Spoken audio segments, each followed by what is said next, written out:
Ayan mga kaibigan, so nakakita nyo ngayon, palakas ng palakas po ang ulan dito po sa may kabaan po ng kanto po ng San Marcelino to papuntang UN mga kaibigan. So tignan nyo, grabe, tuloy-tuloy po yung rally dito kahit malakas yung ulan, pero yung sitwasyon hindi po sila natitinag. Kaya pinagalaban po nila itong mga kahapon na sitwasyon about dito sa mga nahuli. So mga kaibigan, tayo ay basang-basa, basang-basa. Ayan. So ay mga kaibigan, kaya na tayo.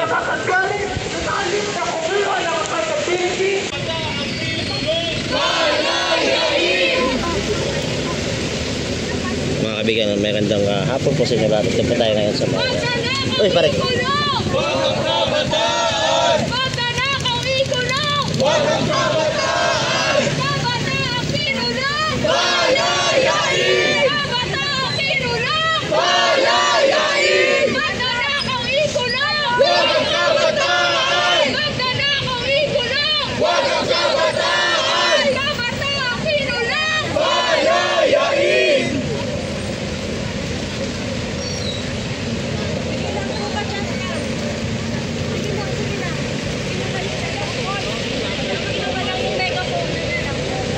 mga kaibigan, magandang hapon po sa inyo lahat.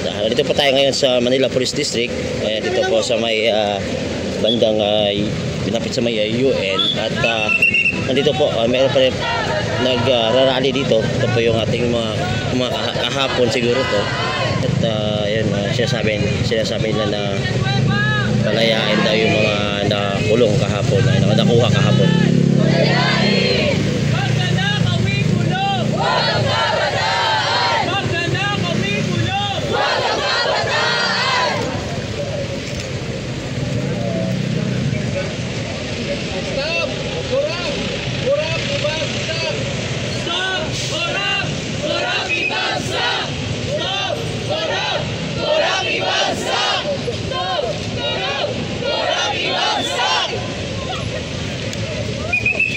Kumusta po kayo? Okay lang.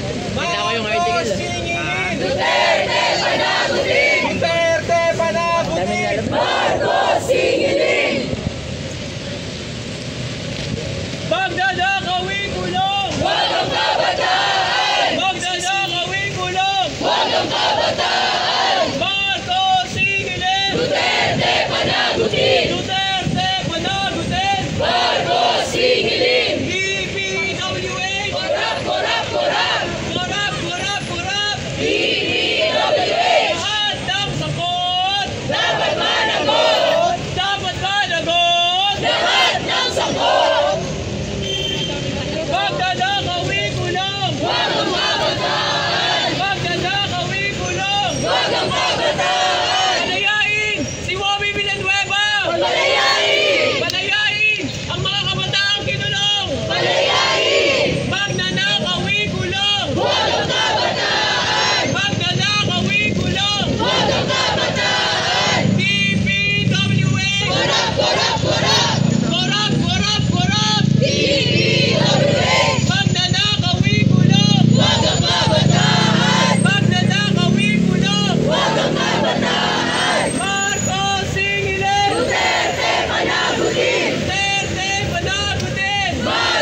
kaibigan, nandito po tayo ngayon sa may harap mismo ng Manila Police District. At talagang lumalakas na po ang ulan rito. Kaya sitwasyon dito ngayon, yung iba daw rito na mga nanay o pamilya nung mga nahuli nandito ngayon. So iba daw gabi pa raw sila nandito at ikiusap sila.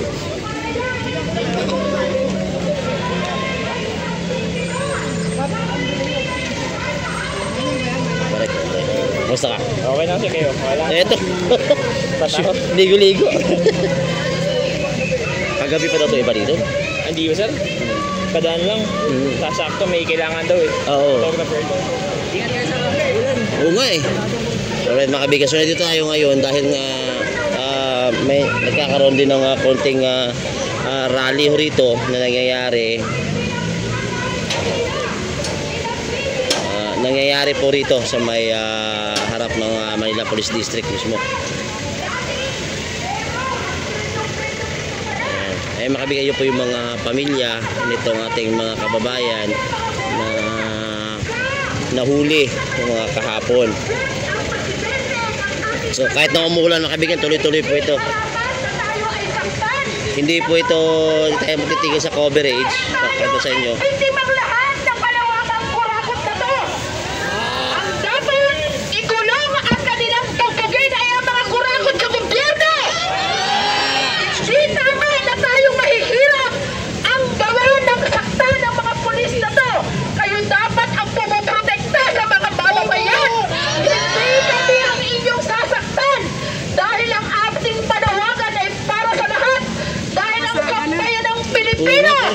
Ay! Isinimula walang hiya na ng mga naka-DPWS at mga kasapakan dito. Kaya mga kasama, ang mga kabataan, may 200 dinulong dyan kasama ang mga tricycle driver, pati ang mga vendors, pati si Chukoy. Si Chukoy na bumibili lamang at tumakbo lamang papunta doon sa may pumutok na siunong. Si Chukoy, hinuli at pinugbog nila. Hustisya para kay Chukoy! Hustisya! Hustisya sa lahat ng biktima! Hustisya! Palayain ang lahat ng kabataan na nandyan sa loob ng bahay! Kung hindi nyo papalayain, araw-araw kami pupunta sa kalsada at lahat ng tao sa bayan ng Pilipinas galit na sa matinding korupsyon na nagaganap sa ating bansa. Kaya, pinananawagan din natin sa ating Mayor Isko Moreno, ipalabasin nyo ang mga batang ang kanilang kailangan naman. Panawagan ay hustisya sa ating bayan. Kaya kung hindi nyo papalabasin to, mas malawak na lalabas sa lansangan ng mamamayan. Kaya po, kayong mga kapulisan, ang tax natin pare-pareho tayo nagpapakahirap. Pero anong ginagawa ng mga kurakot? Kanila lamang itong pinagpapakasasa. Marapat pa ito. Dapat ba tayong tumahimik? Dapat ba tayong makinig na lang sa balita? Ang mga kahit ang mga newscaster, kahit ang mga artista, galit na rin. Kaya malawak na ang sambayanang nagagalit sa ganitong kalagayan. Ang sistemang napakabulok na. Hindi na tayo papayag ng ganitong kalagayan na ang ating mga pinagpapawisan ng mga manggagawa ay pinukurakot lang ng iilan. Kaya po tayo, kailangan na natin tumindig, mag-isip-isip kahit ang mga pulis. Kayo dapat sa amin, kayo dapat ang magpuprotection sa amin. Pero anong ginagawa ninyo sa mga kabataan, sa mga anak namin? Inyong sinasaktan. Tama ba yun? Kaya, hustisya sa mga kabataan. Palayain ang mga ikinulong na mga pulis. Palayain si Chukoy. Palayain ang lahat ng biktima na kanilang sinaktan at panagutin ang mga pulis na nanakit sa ating mga anak. Hindi ito tama. Kaya tayo mga kasama, kahit dalanin tayo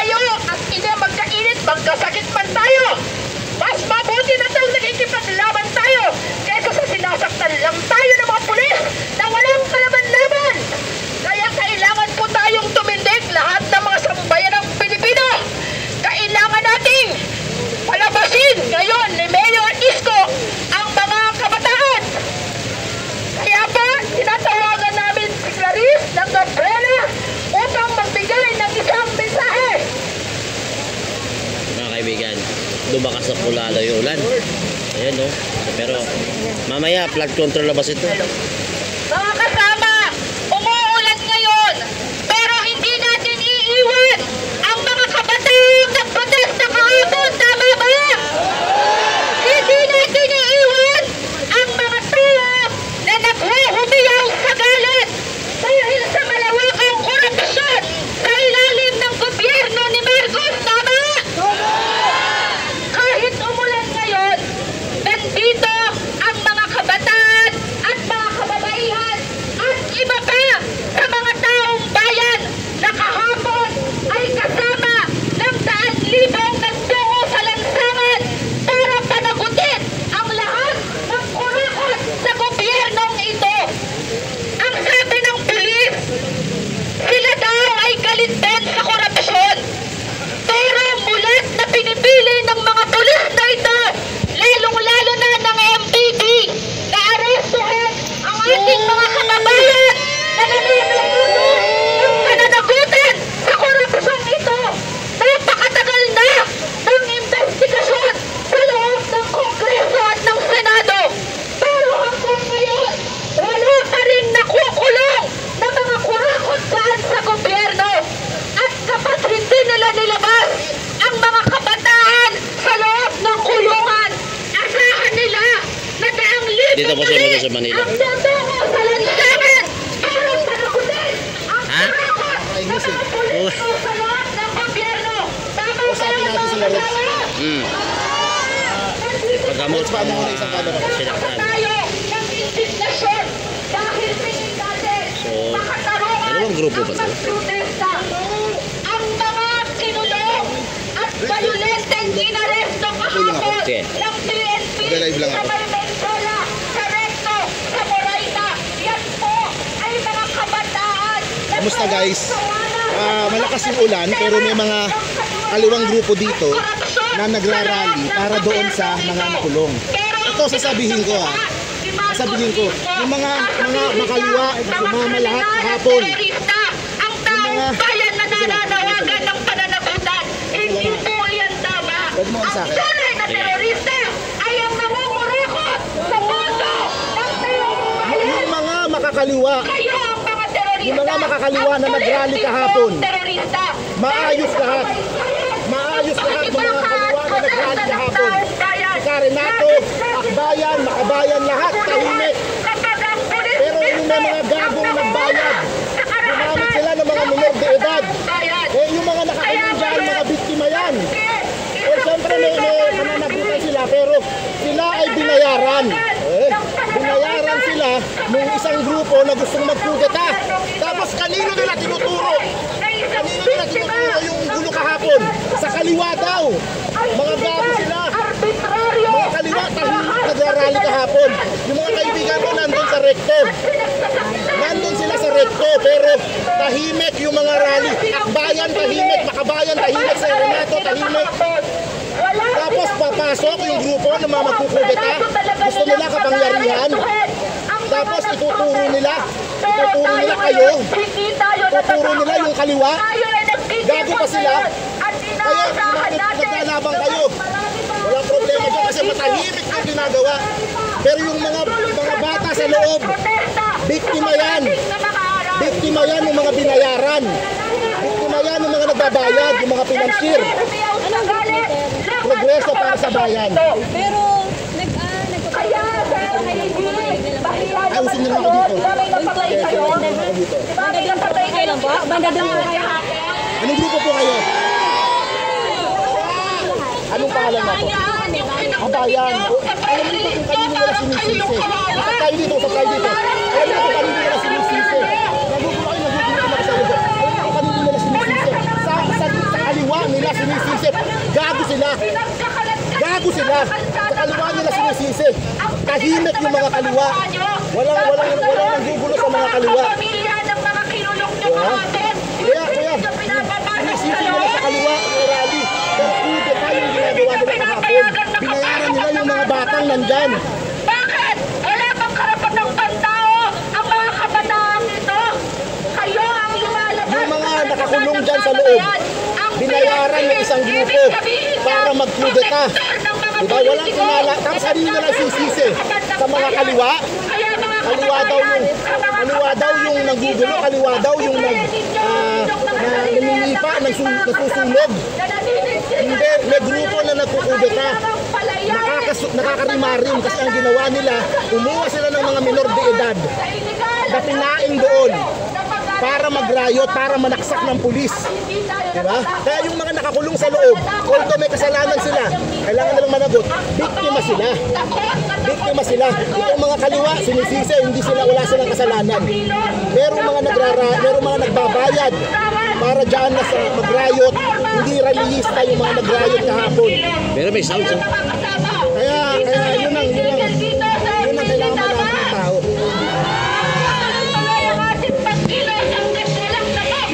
Yun lang yung gusto ko malaman. Yun ang gusto ko sabihin. Salamat. Nagpa-sounds po siya dito sa FPD, mga kaibigan. Palayain ang lahat ng inaresto ng PNP! Justisya sa mga biktima ng police brutality! Justisya!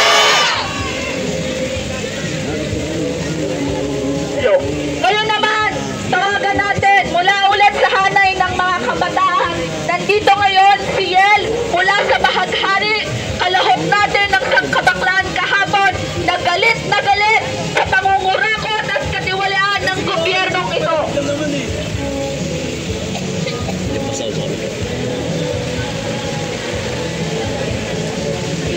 Alright, mga kaibigan, dito tayo sa may front gate ng MPD at nagpa-sounds po ng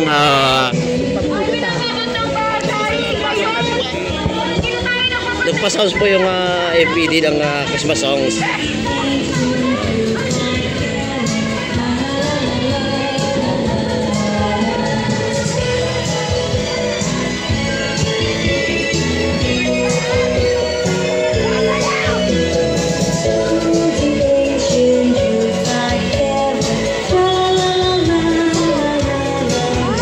Masayaw ko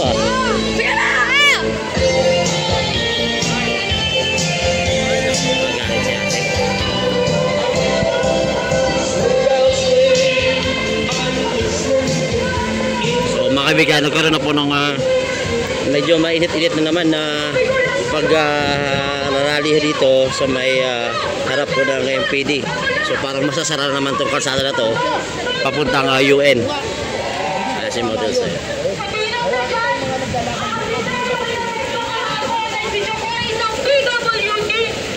Lakas ang ulan, mga kaibigan. Walang ginawang masama si Chokoy. Walang ginawang mali.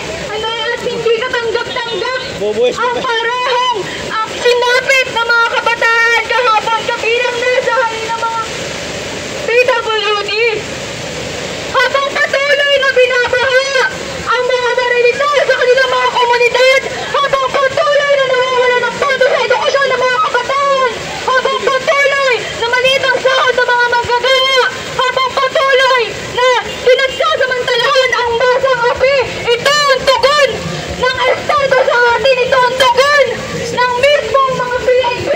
Nagkasabi ng service. Yan mga kaibigan, mga sitwasyon dito. Yung MPD, nagpa-sounds po ng Christmas songs habang may nagrarally po dito sa kabilang side.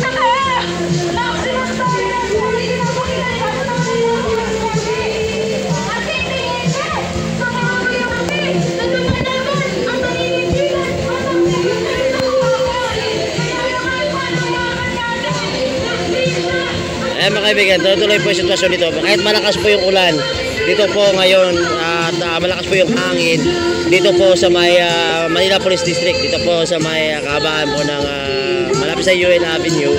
At itong ating mga kapulisan, mga kaibigan, nagpa-sound po sila ng Christmas songs habang dito sa kabila patuloy ang rally. So ayun po, tabay na po tayo sa mga mangyayari dito.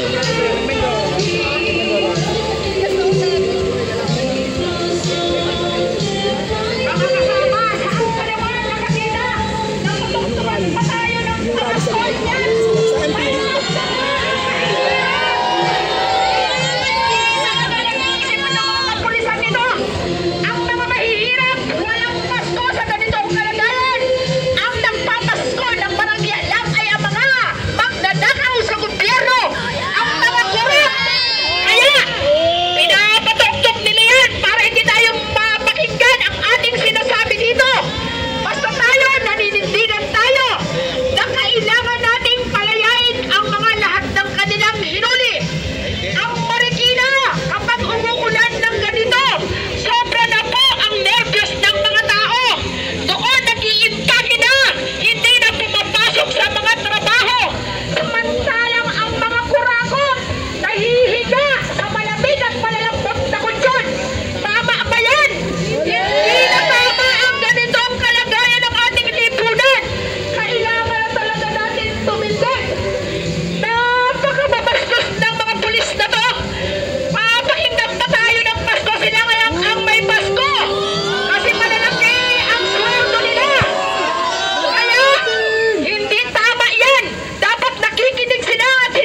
korupsyon? Nasaan ang konsensya ng mga kapulisan na si Jokoy ay hulihin at maltratuhin, bugbugin ng mga kapulisan? No? Na hanggang sa ngayon, si Jokoy ay hindi pa rin pinapayagan na makausap ang magulang. Hindi lamang si Jokoy ang pinapalawagan natin, kundi ang lahat ng mga kabataan na hinuli ng mga kapulisan kahapon nang nakaranas din ng matinding pambubugbog sa mga kapulisan. At saan ang protect and to serve na moto ng mga kapulisan? Sino pinoprotektahan? Ang mga politikong mandarambong, kurap na mga politiko. No? Hindi sila makamahirap, kundi sila ay nakaranas ng pambubugbog ang ating mahihirap na mamayan na nakiisa sa malawakang protesta kahapon. No? So yun po ang panawagan ng kababaihan at ang kasama ng mga magulang ng kabataan na hinuli kahapon. Palayain ang mga kabataan ito dahil wala naman silang kasalanan, kundi nakiisa lang sila dahil naiintindihan at galit na rin sila sa korupsyon na nangyayari sa ating bansa. Pinagsasamantalahan ng mga magulang ang mga manggagawa natin, no, ng mga kabataan na ito. So yun po ang panawagan, palayain si Jokoy ngayon. Hindi po kami aalis hanggat hindi napapalaya si Jokoy. Nananawagan din kami kay Mayor Isko na sana nakikinig ka sa mga oras na ito na panawagan namin, palayain ang mga kabataan. No? Dahil ang mga magulang po ay talagang umiiyak na. No? Dahil ang mga bata ay nagsusumbong sa mga magulang na binubugbog ng kapulisan sa loob. Yun lamang po. Salamat po at maraming salamat.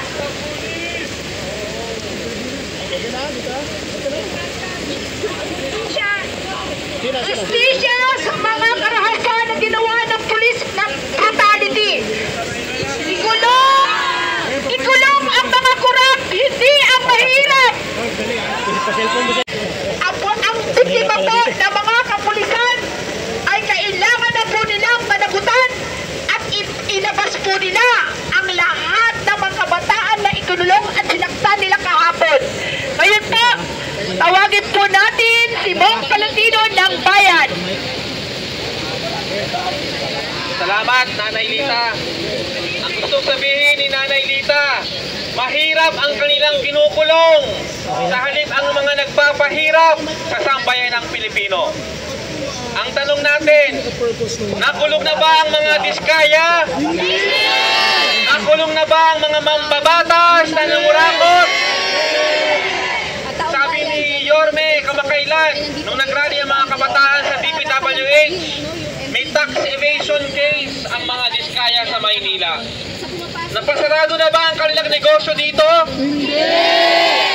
Itong mga otoridad natin, napakabilis ng aksyon kung ang target nila ay ang mga kritiko at mga lumalaban.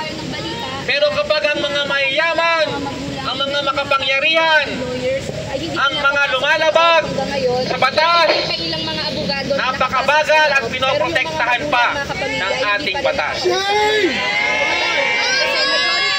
Kahapon po tayo ay nagsagawa, naging bahagi ng malawakang protesta sa Luneta, sa Mendiola at sa iba't ibang bahagi ng bansa. Kaya una sa lahat, saludo sa lahat ng lumaban, nagsalita laban sa korupsyon. Ngayon po ay may bagyo. Subalit nandito tayo sa harap ng Manila Police District dahil itong mga pulis sa halip na protektahan ang mamayan, inaresto ang mga kabataang lumalaban at sumisigaw at umaaksyon laban sa malawakang korupsyon. Kaya po ang panawagan natin, makatwiran, ilabas, palayain May lahat mga ang patay pa inaresto sa ng balita. Maraming Ang mga inaresto sugatan nila sa loob ng ay mga hospital kabataan ngayon, sa loob na ng nagpahayag lang Kaya ng kami galit, nandito sama ngayon ng para loob, kondinahin, no, yung police pagkamuhi brutality dito sa ginawa bulok na nung, sistema mga na kapulisan meron sa kahapon. ating At nananawagan bayan. kami na i-release yung Ang mga inaresto kabataan kahapon na habang dinampot ongoing yung investigation. dahil lang umaawat sa kaguluhan. Ang mga sibilyan na dinampot dahil nakita lamang ng mga pulis. Yan po ang mga pulis. Ginagamit ang pera ng bayan, hindi para pagsilbihan ng mamayan. Dahasin ang mamayan Pilipino. Yan ang pulis ni Bongbong Marcos Jr. Ano ang sabi ng palasyo kaninang umaga? Ang sabi ng palasyo, mga troublemakers daw at mga kriminal ang mga nagprotesta kahapon.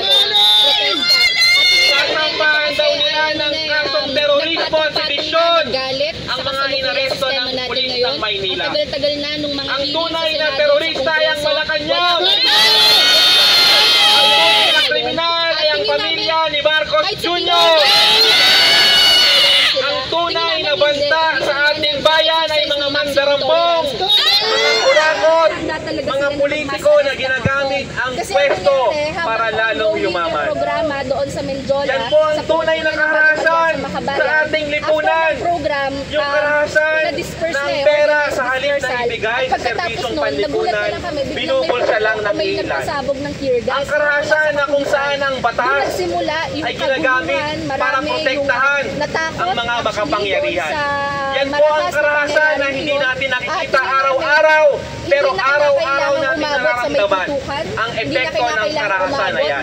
Kaya hindi po nakapagtataka kung marami sa ating mga kababayan, lalong-lalo ng mga kabataan kahapon, lumabas at umaksyon.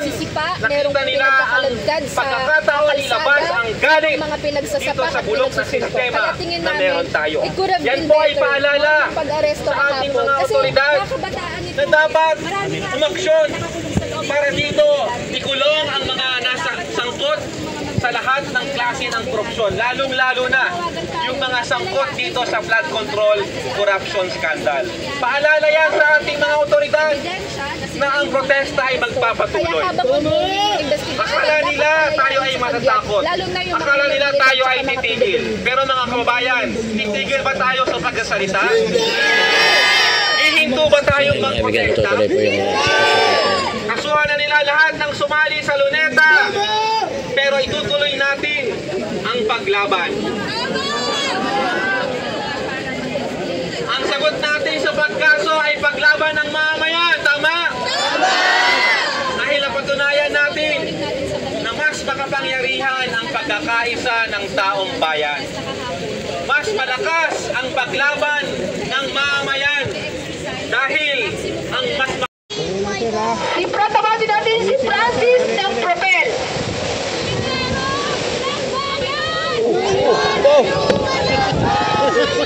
lumalaban! Magandang hapon po sa ating lahat. Para sa bayan.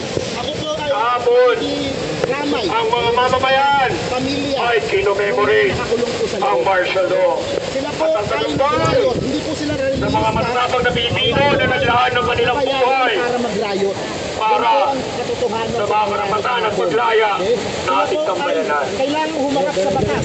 Kahapon din, Kailangan humarap sa batas. nakitama Sila, pero sa sila po martial ay law biktima rin. commemoration Biktima rin po ang sila. mga matasahol na pulis Bayad para mag-riot. dahil Para po tinutuloy magkaroon nila ng gulo. Para ang maging kanilang ang tradisyon Diba? ng Ano po ang pamamasista. mga building? Ano po ang sinunog nila sa Recto? Hotel Sogo. May nagbabot ng balita sa akin na isa raw sa mga kinulong Pero yung mga nasa loob ay isang estudyante ng engineering. ginawa nila. Nandyan, Rob, Pero sila po ay biktima. Kailangan po hulihin yung mga nagbayad. mga kababayan, mga kasama, Nagbayad sa kanila para mula sa hanay ng mga inhinyero gusto ko ipahayag sila ralilista, rioters po sila. na mahirap pangarap ng isang abanteng Pilipinas Binato. na may mga magagandang proyekto. Ginawa yung mga pulis kahapon. Kurap ang gobyerno. Bakit tayo magpaplano ng magandang flood control project kung papastusin tayo ng ating mga kababayan? Tayo mag-aaral ng mga disiplinang tulad ng medisina, tulad ng inhinyero, kung ang pondo ay isa-diretso sa korupsyon. kaliwa po kahapon, nakita ko, umuwi na Halos sila dalawang kagad. daang kabataan Nag-rally sila, ang kanilang saka inuli nag-spray simula sila kagabi. pero tahimik. Anong mangyayari sa Ang susunod na buwan? nag-riot, yung po mga Anong mangyayari sa susunod na taon? Kapag inubos nila ang mga kabataan, sino ang kanila susundin? Sino ang kanila susunod na ikukulong? Ang media ba? Ang mga taong simbahan ba? Mga nag-finance, Atay pa ba natin? yung po ang panagutin sa Atay pa ba batas. natin? Pati po Na yung tayo mga ang kanilang mga nagpabayad. patuloy. Kaya ngayon, mga kababayan, Kalat yung mga mga kasama, gustong ikalat ng mga financial. tayo man ay pabot, tayo man ay paot, masakit man ang likod, o nangangalay man ang Yung tuon. pong kanilang krimen. Siyempre yung mga minors, may proseso yan. Harap panawagan. Iba yung sa minors. Pero yung mga adults na harapin po nila. Palayain ang mga kabataan. Ganun po, meron Pinatay, na po pinahati, sa Maynila. pag-asa ng kinabukasan. Thank you very much Kanilang po. magagaling ang mga Magandang buwa, progreso. Progreso para sa bayan.